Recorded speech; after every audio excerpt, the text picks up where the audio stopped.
Célia était une femme épanouie, mariée depuis 8 ans à André, un homme attentionné et stable.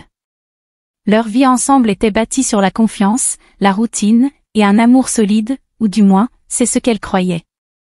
Mais au fil des années, la flamme de leur passion s'était quelque peu estompée, laissant place à une vie quotidienne prévisible et sans surprise.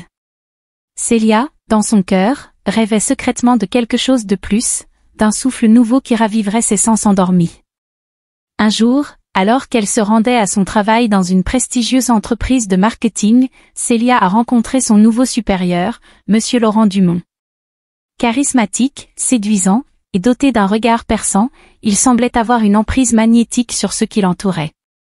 Dès leur première rencontre, Célia a ressenti une attirance irrésistible, un mélange troublant de curiosité et de désir. Les semaines passèrent, et Laurent multiplia les attentions envers Célia. Il la complimentait subtilement, lui lançait des regards prolongés lors des réunions, et trouvait toujours une excuse pour l'inviter à déjeuner. Au début, Célia a tenté de repousser ses avances, consciente de ses engagements envers André. Mais l'excitation de ce flirt interdit la fascinait plus qu'elle ne voulait l'admettre. Un soir, après une longue journée de travail, Laurent a proposé à Célia de rester un peu plus tard pour discuter d'un projet important. Ils étaient seuls dans les bureaux, les lumières tamisées créant une ambiance intime et propice aux confidences. Alors qu'ils parlaient de tout et de rien, Laurent s'est lentement rapproché d'elle, effleurant son bras de manière délicate mais déterminée.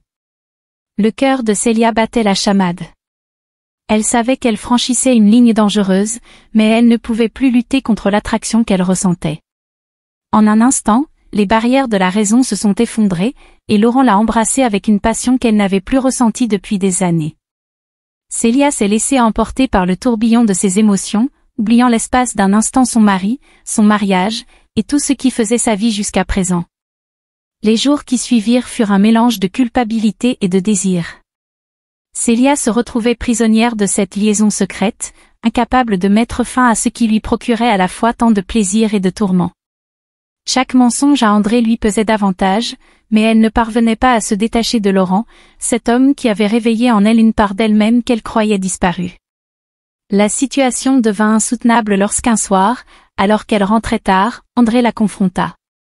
Il avait remarqué les changements dans son comportement, son absence émotionnelle, et ses excuses de plus en plus fréquentes.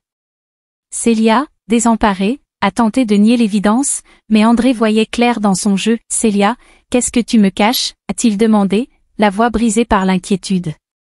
Célia se retrouva face à un choix déchirant, avouer la vérité et risquer de perdre tout ce qu'elle avait construit avec André, ou continuer à vivre dans le mensonge, tout en sachant que chaque jour passé ainsi la détruirait un peu plus.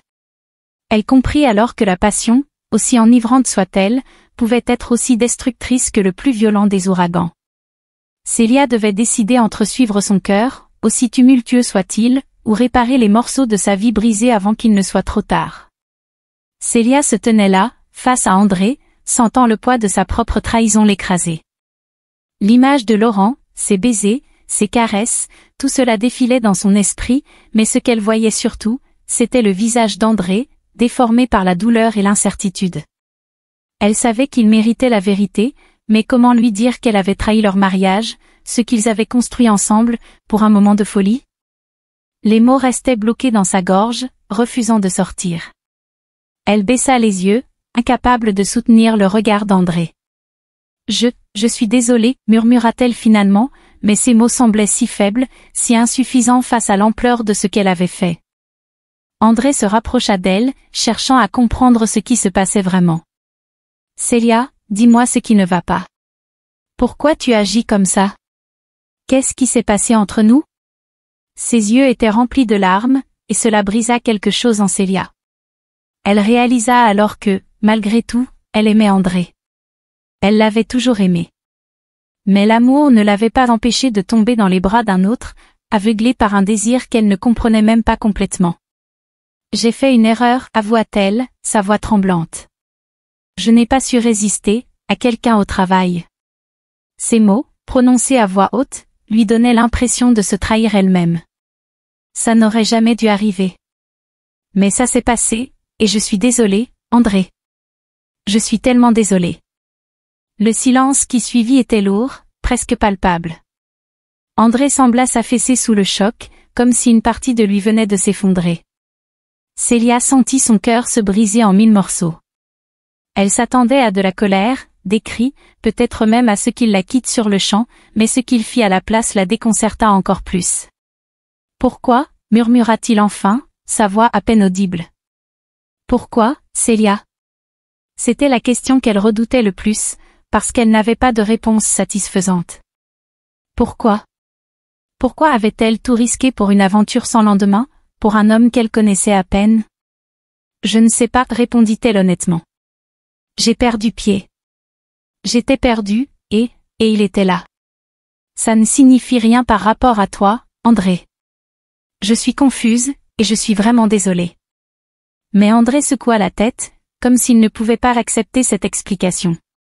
Ça signifie quelque chose, Célia. Sinon, tu n'aurais pas fait ça.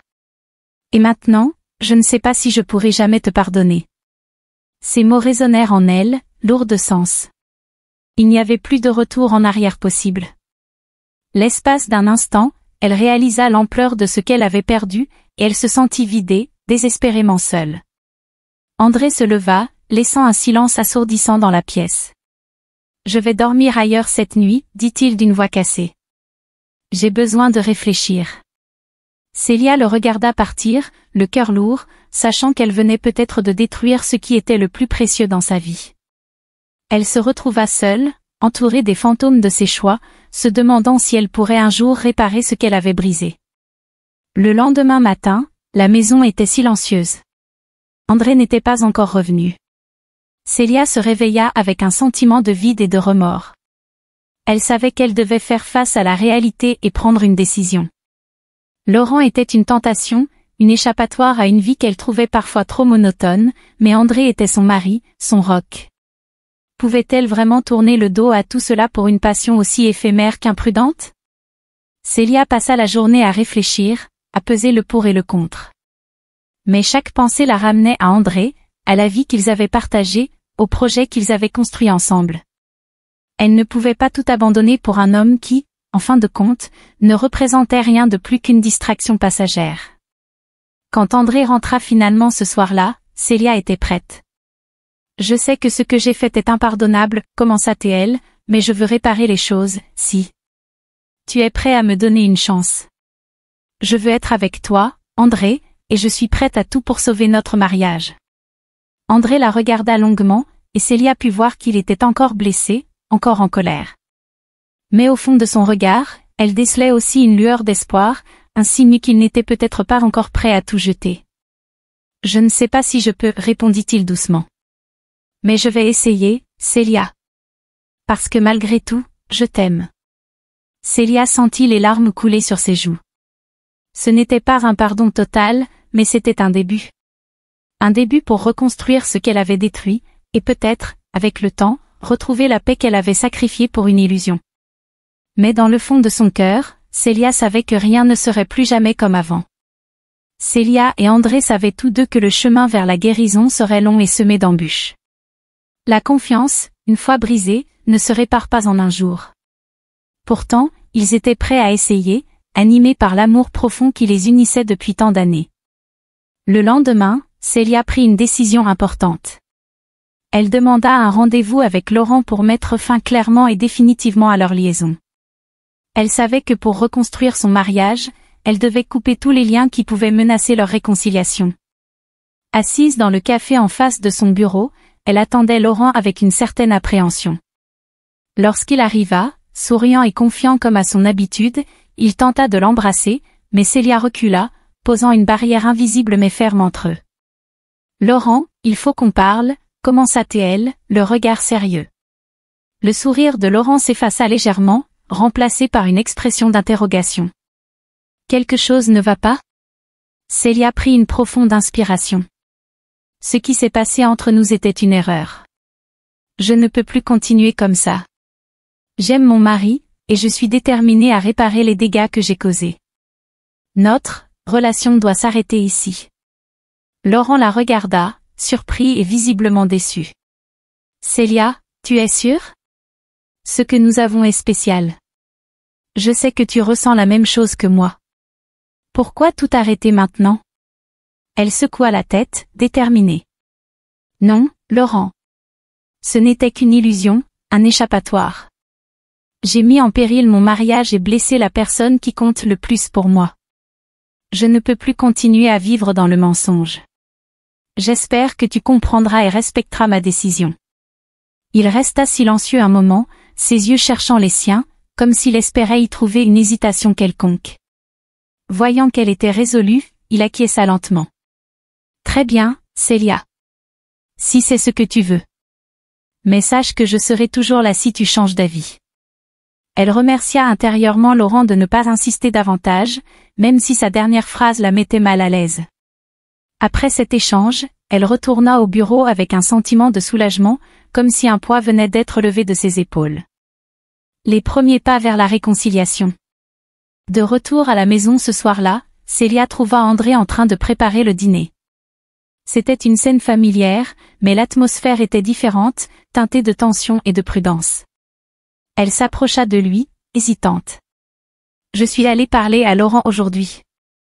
Je lui ai dit que tout était fini entre nous. » André hocha la tête sans la regarder, concentré sur les légumes qu'il coupait. « C'est bien, » répondit-il simplement. Le silence qui suivit était lourd, mais Célia sentit qu'il était nécessaire. Ils devaient réapprendre à communiquer, à être honnêtes l'un envers l'autre, même si cela signifiait traverser des moments inconfortables. Après le dîner, André proposa qu'ils aillent consulter un conseiller conjugal. « Je pense que cela pourrait nous aider à comprendre ce qui s'est passé et comment avancer, » dit-il, sa voix trahissant une lueur d'espoir mêlée d'appréhension. Célia accepta avec gratitude. Elle savait qu'ils auraient besoin d'aide pour naviguer à travers cette tempête et reconstruire les fondations de leur relation. La confrontation inattendue. Quelques jours plus tard, alors que Célia sortait du travail, elle tomba nez à nez avec Camille, une collègue proche avec qui elle partageait souvent ses pauses déjeuner. Camille avait l'air soucieuse et approcha Célia avec une expression sérieuse. « Célia, est-ce que tout va bien? J'ai entendu des rumeurs au bureau. Certains disent que tu avais une relation avec Laurent et que ça s'est terminé brusquement. » Le cœur de Célia se serra. Elle n'avait pas anticipé que sa vie privée deviendrait la source de commérage au travail. « Qui raconte ça ?» demanda-t-elle, tentant de garder son calme. « Je ne sais pas exactement, mais les gens parlent. Tu sais comment ça se passe ici. Je voulais juste te prévenir. Fais attention, surtout parce que Laurent a beaucoup d'influence. » La peur s'insinua en elle. Elle n'avait pas pensé aux conséquences professionnelles de sa liaison et de sa rupture avec Laurent. Et si cela affectait sa carrière? Et si Laurent utilisait sa position contre elle? Déterminée à ne pas se laisser intimider, Célia décida de prendre les devants. Elle alla voir le département des ressources humaines pour signaler la situation et s'assurer que tout soit documenté. Elle expliqua brièvement la nature de sa relation avec Laurent et exprima ses inquiétudes quant aux possibles représailles ou harcèlement. Le responsable des ressources humaines, Monsieur Bernard, l'écouta attentivement et la rassura. « Nous prenons ce genre de situation très au sérieux, Célia. Si vous ressentez la moindre pression ou intimidation, faites-le nous savoir immédiatement. Nous veillerons à ce que votre environnement de travail reste professionnel et respectueux. » Cette démarche donna à Célia un sentiment de contrôle et de protection. Elle savait qu'elle avait commis une erreur, mais elle était prête à assumer les conséquences et à défendre sa dignité. Renouer les liens. Parallèlement, les séances de thérapie conjugale avec André commencèrent à porter leurs fruits. Sous la guidance bienveillante de leur conseillère, ils explorèrent les zones de leur mariage qui avaient été négligées ou ignorées au fil des années. Célia réalisa qu'elle s'était souvent sentie déconnectée et insatisfaite, cherchant inconsciemment une validation et une excitation qu'elle pensait avoir perdue. André, de son côté, admit qu'il avait peut-être pris leur relation pour acquise, ne faisant pas toujours l'effort de maintenir la flamme allumée. Ensemble, ils apprirent à communiquer plus ouvertement, à exprimer leurs besoins et leurs désirs sans peur du jugement. Ils commencèrent à réintroduire des moments de complicité dans leur quotidien, des dîners romantiques, des escapades spontanées, et de simples gestes d'affection qui rappelaient les premiers jours de leur amour. Un soir, après une soirée particulièrement agréable, André prit la main de Célia et la regarda droit dans les yeux. « Je sens que nous sommes sur la bonne voie, mais il y aura encore des défis. Je veux que tu saches que je suis prêt à continuer ce voyage avec toi, si tu le es aussi. Les larmes aux yeux, Célia serra sa main et répondit avec émotion, « Je n'ai jamais été aussi sûre de quelque chose. Je t'aime, André, et je suis prête à tout pour que nous soyons heureux ensemble. » Les mois passèrent, et petit à petit, les blessures commencèrent à cicatriser. Au travail, Laurent fut muté dans une autre filiale suite à plusieurs plaintes concernant son comportement inapproprié avec des employés. Célia put ainsi retrouver une certaine sérénité dans son environnement professionnel. Elle décida également de s'investir dans des projets personnels qui lui tenaient à cœur, comme reprendre des cours de peinture et s'engager dans des associations caritatives. André, de son côté, entreprit de réaliser un vieux rêve, ouvrir sa propre petite entreprise de restauration. Célia le soutint pleinement dans cette aventure, ravie de le voir s'épanouir dans une nouvelle passion. Ensemble, ils redécouvrirent non seulement leur amour mutuel, mais aussi l'importance de grandir individuellement tout en se soutenant l'un l'autre. Leur mariage, autrefois fragilisé, devint plus fort et plus résilient qu'avant, forgé par les épreuves et les leçons apprises. Un an après cette période tumultueuse, lors d'un voyage en Italie qu'ils avaient toujours rêvé de faire, André surprit Célia en renouvelant leurs vœux de mariage lors d'une cérémonie intime au bord d'un lac pittoresque. Sous le ciel étoilé, entourés de la beauté naturelle et du murmure doux de l'eau, ils promirent de continuer à s'aimer, à se respecter et à grandir ensemble, peu importe les défis que la vie pourrait leur lancer. Célia réalisa alors que, malgré les erreurs et les moments de faiblesse, l'amour véritable pouvait survivre et même s'épanouir à travers l'adversité. Elle avait appris la valeur de la sincérité, du pardon et de l'engagement, et était prête à chérir chaque instant de cette nouvelle chance qui leur était offerte. Je conseillerais à tous ceux qui traversent une situation similaire de ne pas laisser leurs émotions les submerger. Il est crucial de réfléchir avec calme, de comprendre les raisons derrière l'infidélité, et de prendre une décision qui protège leur bien-être émotionnel et mental. N'oubliez pas que vous méritez d'être dans une relation où vous vous sentez aimé et respecté. Laissez vos opinions et conseils dans les commentaires, et n'oubliez pas de vous abonner à notre chaîne pour plus d'histoires captivantes.